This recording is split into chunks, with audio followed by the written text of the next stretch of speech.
भाजपचे नेते आणि माजी खासदार निलेश राणे यांनी शृंगारतळी येथे शिवसेना नेते भास्कर जाधव यांच्या विरोधात जाहीर सभेचं आयोजन केलेलं आहे। या पार्श्वभूमीवरती मुंबई गोवा महामार्गालगतच्या भास्कर जाधवांच्या कार्यालयाबाहेर ठाकरेंच्या शिवसेनेच्या कार्यकर्त्यांनी मोठी गर्दी केली आहे। भास्कर जाधव आगे बढो अशा आशयाच्या घोषणा सुद्धा यावेळेला देण्यात आल्या। तर दुसरीकडे निलेश राणेंच्या कार्यकर्त्यांनी सुद्धा घोषणाबाजी सुरू केलेली आहे।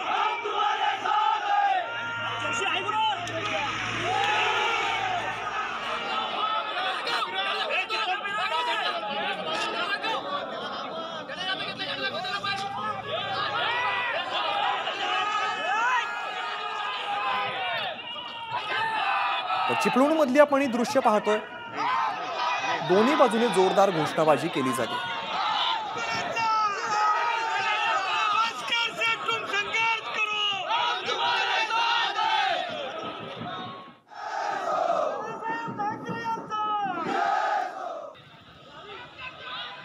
दोन्ही गट आमने सामने आल्यामुळे या ठिकाणी तणावाचं वातावरण बघायला मिळत आहे। चिपळूणमधली आपण ही दृश्य पाहतोय, जोरदार घोषणाबाजी यावेळेला करण्यात येते। भास्कर जाधव आणि निलेश राणेंचे कार्यकर्ते हे आमने सामने आलेले आहेत। मोठा पोलीस फौजफाटा सुद्धा यावेळेला बघायला मिळतो।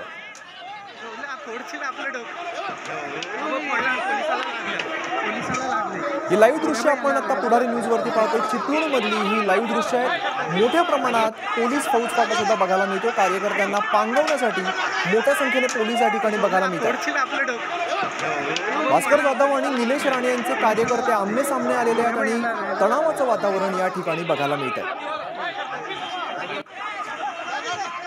निलेश राणे यांनी शृंगारतळी इथे शिवसेना नेते भास्कर जाधव यांच्या विरोधात जाहीर सभेचं आयोजन केलेलं आहे। तर यावेळेला दोन्ही गटाचे जे कार्यकर्ते आहेत ते आमने सामने आले आणि जोरदार घोषणाबाजी केल्यामुळे तणाव या ठिकाणी वाढल्याचं बघायला मिळत आहे। मोठ्या संख्येने पोलीस सुद्धा या ठिकाणी त्यांनी कार्यकर्त्यांना पांगवण्याचं काम आता या ठिकाणी सुरू आहे। भास्कर जाधव आणि निलेश राणे यांचे हे कार्यकर्ते आहेत जे आता आमने सामने आल्याचं आपल्याला बघायला मिळत आहे। दोन्ही बाजूने मोठ्या प्रमाणात कार्यकर्ते आपल्याला बघायला मिळतात आणि ते आता आमने सामने आलेत आणि त्यामध्ये आता घोषणाबाजी सुद्धा जोरदार बघायला मिळते। ठाकरे आणि भाजपाचे कार्यकर्ते आता हे आमने सामने आल्याचं आपल्याला बघायला मिळत आहे।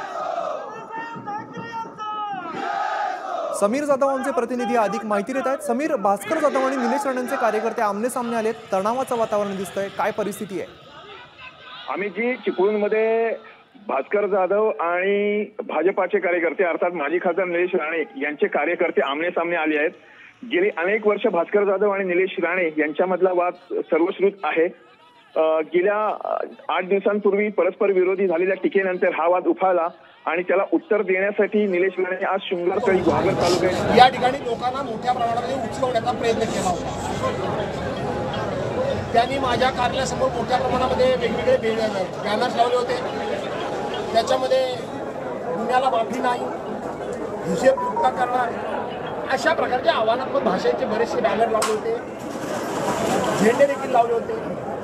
परंतु चिपळूणची संस्कृती आहे, कोणाच्याही सभा असल्या तर कोणाच्याही झेंड्याला हात लावायचा नाही, कोणाच्याही बॅनरला हात लावायचा नाही। त्याप्रमाणे विशेष करून आमच्या रत्नागिरी जिल्ह्याची ती संस्कृती आहे। आम्ही कुणीही त्यांच्या झेंड्याला वगैरे हात लावला नव्हता। परंतु सभा गुहागरला होती। निलेश राणे हे मुंबईतून आले, वास्तविक पाहता त्यांनी दापोली मार्गे फेरी बोटीने डायरेक्ट गुहागरला जावं आणि तिथे सभा घ्यावी अशा प्रकारचे अपेक्षित होतं। परंतु ते जाणीवपूर्वक चिपळूणमध्ये आले। माझ्या ऑफिसच्या मी घराच्या समोर त्यांनी जाणीवपूर्वक त्या ठिकाणी स्वतःचा मोठा सत्कार करून घेण्याचा प्लॅन केला। मी पोलिसांना सांगितलं की जरूर सत्कार होऊ द्या, परंतु ऑफिसच्या समोर सत्कार करून या ठिकाणी कुठलाही अनुचित प्रकार घडणार नाही याची तुम्ही काळजी घ्या। त्याप्रमाणे ते रेस्ट हाऊसला गेले। पोलीस म्हणाले की पार नाक्यामध्ये त्यांचा सत्कार होईल। पार नाक्यामध्ये सत्कार होण्याचं कारण असं की त्या पार नाक्यातूनच माझ्या घराकडे जाण्याचा रस्ता आहे आणि येण्याचा रस्ता आहे। त्या रस्त्यावर जाणीवपूर्वक तरी त्यांचं स्वागत ठेवलं। मी म्हटलं काही हरकत नाही, मला त्याचा काही त्रास नाही, जरूर स्वागत करावं त्यांनी, माझी काय अडचण नाही। परंतु 3:30 ते जवळजवळ 5 वाजेपर्यंत ते आलेच नाही, किंबहुना त्यांच्या स्वागताची काय लावलं होतं, हे लावलं JCB लावलं, क्रेन लावली होती. ती क्रेन नाक्यावर लावली होती. ती नाक्यावरून माझ्या ऑफिसच्या बाजूला जाणीवपूर्वक त्याने आणण्याचा प्रयत्न केला. मी पोलिसांना पुन्हा बोलवलं आणि सांगितलं तुम्ही तिथे सत्कार करा, तुम्ही ही क्रेन पुढे आणू नका. परंतु जवळजवळ 1 तासभर क्रेन त्यांनी जाणीवपूर्वक तिथे उभी करून ठेवली. मला कुठल्याही प्रकारचा त्रास नव्हता.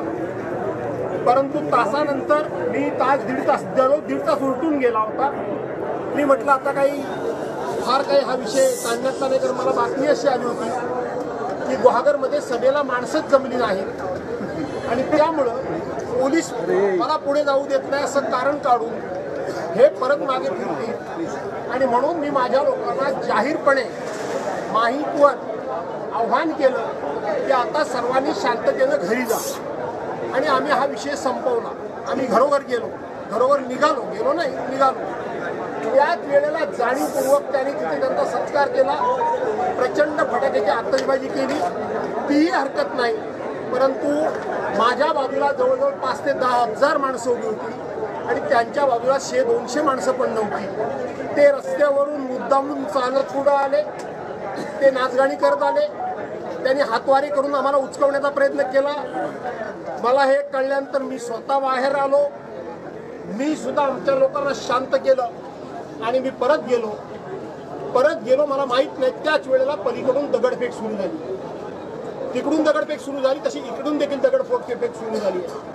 खरं तर पोलिसांनी दिलेल्या शब्दाप्रमाणे हे जर हाताळायला पाहिजे होतं, त्यांना रस्त्यावर मिरवणूक काढू द्यायला नको होती. आम्ही कोणीही आमच्या रस्त्याच्या पलीकडे गेल्याची जरा सुद्धा कोणी व्हिडिओ फिल्म दाखवा. आम्ही आमच्या आवारामध्ये उभे होतो. आम्ही आमच्या आवारामधून घोषणा काय थोड्याफार द्यायच्या त्या देत होतो. परंतु त्यांनी रस्त्यावर मिरवणूक काढली, जाणीवपूर्वक उचकवण्याचा प्रयत्न केला, हातवारे केले आणि म्हणून पहिल्यांदा दगडफेक सुद्धा त्यांनीच पहिल्यांदा केली. आमच्याकडून देखील दगडफेक झाली. परंतु पोलिसांनी सगळी कारवाई केली ती एकतर्फी केली. लाठीचार्ज केला तो आमच्याच लोकांच्यावर केला. अश्रुधुराच्या नळकांड्या फोडल्या त्या आमच्याच बाजूला फोडल्या. तुम्ही त्यांना मिरवणूक काढू दिलीत कशी? तुम्ही रस्त्याने त्यांना चालू लावू दिलं कसं? वास्तविक ठरलं असं होतं की ती स्वागत घेणाऱ्यांनी सरळ निघून जाणार. हा जाण्याचा मार्ग नाही. आणि म्हणून जाणीवपूर्वक हे चिपळूणची अशांतता बिघडवण्याचं काम हे राणेंकडून गेले कित्येक वर्ष करण्याचा प्रयत्न सुरू होता. तो प्रयत्न त्यांनी या ठिकाणी काही अंशी पूर्णत्वास नेला, एवढं तुम्ही सांगितलं.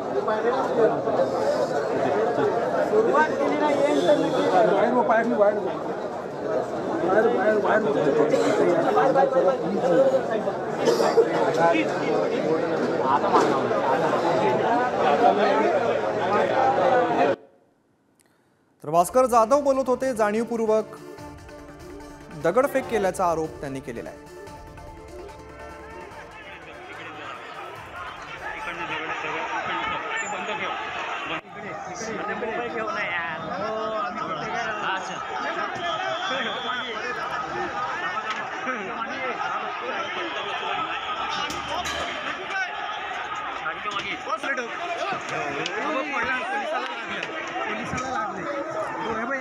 पुढारी न्यूजचे इनपुट हेड विठोबा सावंत आपल्यासोबत आहेत. विठोबा सर, चिपळूणमध्ये हा खरं तर राडा बघायला मिळतो. दोन्ही बाजूने दगडफेक झालेली आहे. आम्ही चिपळूणच्या जनतेने होळी आधीच आज राजकीय शिमगा अनुभवलेला आहे.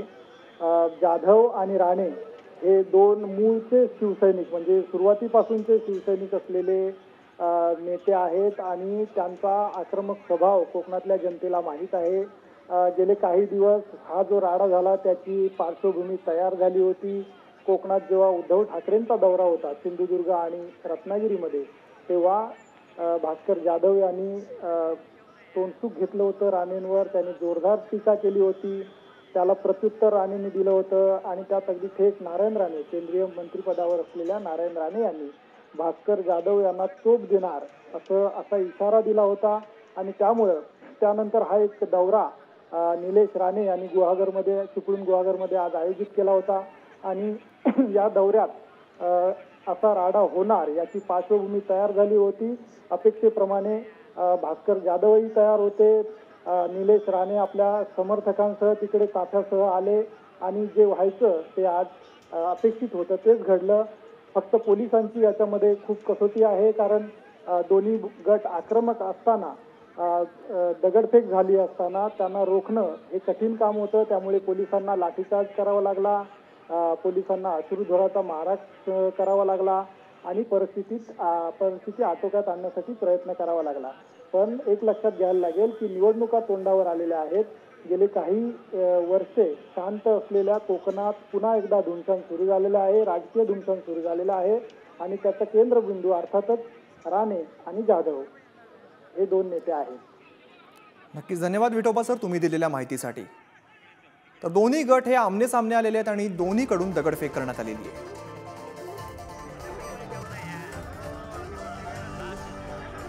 उद्धव ठाकरे गटाचे खासदार विनायक राऊत आपल्या सोबत आहेत. विनायकजी, दोन्ही गटाकडून दगडफेक करण्यात येते. खरं म्हणजे कणकवलीतून गुहागरला जाणं आणि केवळ शिव्या घालण्यासाठी जाहीर सभा करणं हे अत्यंत मूर्खपणाचं लक्षण निलेश राणेंनी अवलंबलं. आणि खरं म्हणजे पोलिसांनी त्यांना पायबंद घालण्याची आवश्यकता होतीच, कारण त्यांची पार्श्वभूमी पाहिल्यानंतर हे तशा पद्धतीनेच त्या ठिकाणी जात आहेत हे पोलिसांना माहिती असलं पाहिजे होतं. आणि म्हणून या प्रकाराची गांभीर्याने दखल पोलिसांनी घेणं आवश्यक आहे. त्यांच्यावर योग्य ते इकडून गेलेले जे गुंड निलेश राणेंच्या बरोबर भाडोत्री वाहनातून गेलेले भाडोत्री गुंड कोण होते त्याची माहिती त्यांनी करून घ्यावी आणि त्यांच्यावर कडक पोलीस कारवाई करावी. नक्कीच धन्यवाद विनायकजी, तुम्ही पुढारी न्यूजशी संवाद साधला.